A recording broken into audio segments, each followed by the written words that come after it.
Hello and welcome to a traditional looking classroom.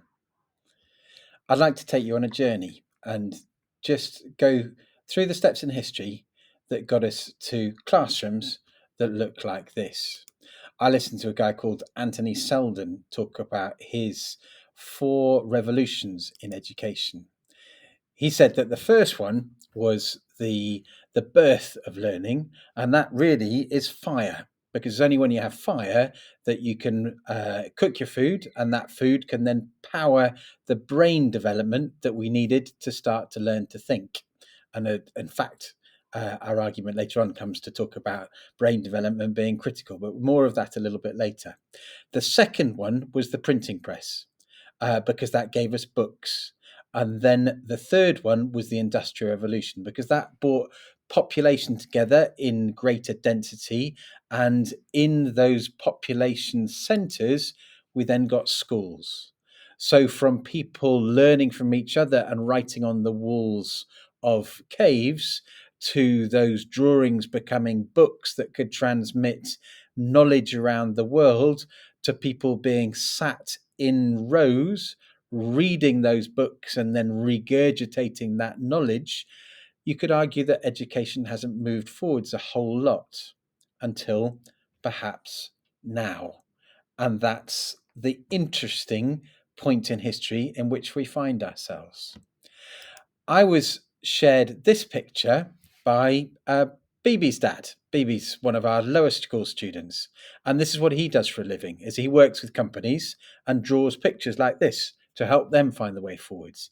Here, he's interviewed all of the stakeholders that work with a hospital, with an NHS trust, and on the left-hand side, they've talked about all of the things that worry them, all of the storm clouds that hang overhead. And on the right hand side, they've talked about the bright future that might lie ahead and what that vision of the future could look like. And what I would like to do with all of you is create that same kind of picture. What would you put on the left hand side? What would you put in the education models that you came from, the national curriculums that you came from, that cause you concern? And what would be on the right hand side that absolutely you treasure, that is the bright optimistic future that makes you excited about learning? And what are the things that go on either side of that river that you've got going there, and the bridge that you can see, which is the pathway to go from one to the other? And I'd like to think about that for us in an educational context. One of the really exciting educational thinkers that I hold in the highest regard is Ken Robinson, and he did a brilliant TED talk that talked about the need to shift the paradigm, and he was describing, I think, that kind of grey, storm cloud ridden post-industrial environment. But I've been really excited to read the work of Ben Kingston Hughes' work, where he's talked about an enriched environment and how can we go from one to the other. Ben Kingston Hughes's book has been a fabulous read, and I found it really reassuring and exciting to give me the science and the scientific thinking behind that which I believe is true, but I've not actually kind of had the science to back it up before. Here is the drawing, the cartoon that was produced from Ken Robinson's talk from quite a long time ago, where he urged us to change the educational paradigm, because he said that education has not really come forwards from that birth of education paid for by taxation, free at the point of delivery, that came out of the Industrial Revolution, that was designed to produce people to go and work in factories, that it was based on the intellectual culture of the Enlightenment and was all about the delivery of content, the delivery and knowledge of the classics, and the consumption of that information. Ben's work is far more celebrating imagination and creativity. And I think you can see that, for example, in the way that we use iPads, that we're not just about being engrossed, becoming passive slaves to those screens, that we're using them to create our own thinking and synthesize knowledge and make our own outcomes, with every student having a different outcome. And so for me, that would be an example of where our model of international education has moved forwards, and it's something that we should celebrate. Similarly, Ken Robinson talked about education being in the image of the world as it looked in the past, doing what we did in the past to produce children that are ready to work in the past, taught by teachers who, quite frankly, don't look like they want to be there. How many old school teachers do you remember that were utterly miserable and unhappy in what they're doing? Whereas the kind of model that Ben is advocating is one full of joy, where you nurture children and develop a playful atmosphere. At ACS, we are retaining far more teachers. Far more teachers are staying in the industry than they are out there in the rest of the UK, and that's not by accident.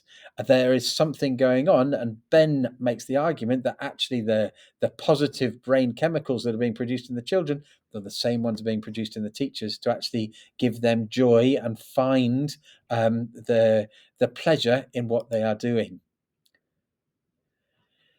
Ken painted this picture of an industrial model of education where the children are organized into batches by their date of manufacture and measured by standardized tests. And it was that measurement that drives the shop floor forwards and the delivery lines being assessed and checked against those rulers. And in fact, children being motivated by that fear and pushed forwards by a stick behind them. Whereas Ben's model is one about inquiry and discovering, because you want to go and find out more, that you want to explore the exciting ideas that you have been exposed to. And that again, is producing a far healthier love of learning that is helping our children develop. And indeed, the science shows that that's actually helping the ideas stick better now.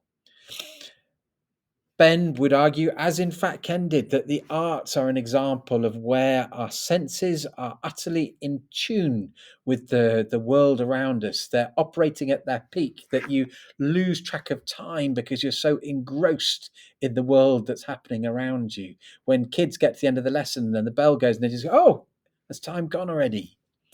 That another byproduct of this is divergent thinking, which is essential for creativity, that the outcomes are varied, that there are many possible answers, and all of them are to be celebrated. This is the different kind of thinking that Ben's work has shown me is making a profound difference on the brain development of the children in our care. That fear, that being driven forwards by a stick, is producing cortisol or toxic stress. That's producing images in functional MRIs that look like the children have been through trauma, and indeed is even reducing the IQ as the children are living in a constant state of fear, of fight and flight, and only using the reptilian part of their brain. On the other side of things, if we can move into an enriched environment, then you have learning that's fueled by curiosity and joy, and that's producing all of these positive brain chemicals. And as I said before, that's even being mirrored in the minds of the teachers as well. When we look at the classroom environment, when it's all tied down and it's indoors and it's clinical, then Ben coined the term adulteration, that the learning is so controlled and is happening in such tramlines that it's not allowing children to manage their own risk and learn from their mistakes and have agency over their outcomes. So what can we make our model of education really look like? Another one that really jumps up at me is the difference between traditional justice, which is all about what punishment will publicly be dealt out to the miscreant, as opposed to restorative justice, which identifies the needs of all of the people in our care and how we can repair any harm. And this, for me, is absolutely a part of the responsive classroom work, which is so central to our lower school development. Similarly, Ben talks about loose parts play as fostering far more creativity rather than giving children a fire engine or a train set.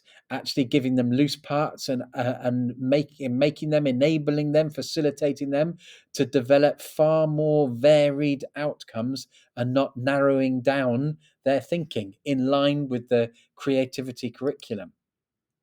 It really reminded me of the Lego movie, because the Lego movie is all about the alternative between following the instructions on a box to build a car and then just having that single car that followed the instructions as the outcome, gluing it together and putting it on the shelf. The alternative is that those same bricks can make 1,000, 100,000 different outcomes. Each one of them has its worth and fosters diverse thinking, which ultimately will provide different solutions to the ones that we have already, because my goodness, we need some different solutions to the ones that we've got. So there are different ways that BB's dad's model shows the way that the thinking can develop from those ideas on the left hand side under the storm clouds to those on the right hand side that have come out into the light. And I would like from you to think back through your own careers and the things that make you wince when you look back to the times when you were tied down in the perhaps the national curricula where you started your career, and compare that with the opportunities that we have to explore and the way that you would like our own educational model here at ACS to develop even further. Can we put that idea into a similar kind of model? And in my mind, I'm building one for ACS Cobham, but I think the same ideas could be worked into any one of the ACS campuses. I've just got the A3 with a bridge across there, and I hope you can see the similarities between that and the river with the bridge going across there. But what I would like to ask you to do is to think back and write what would go on the left hand side. Google Maps has a cloud that is happily sitting on the left hand side of this for the purposes of me illustrating my point. So, what would be on the left hand side? And please fill in that Google form and share with me your thinking so that collaboratively we can build a pictorial representation of how our educational model is different and what is brighter, sunnier, and better on the right hand side that enables that growth in the children in our care. I'm really interested to see what you put on the Google form and really excited to see what outcomes we can build together. Thank you very much for all of your time.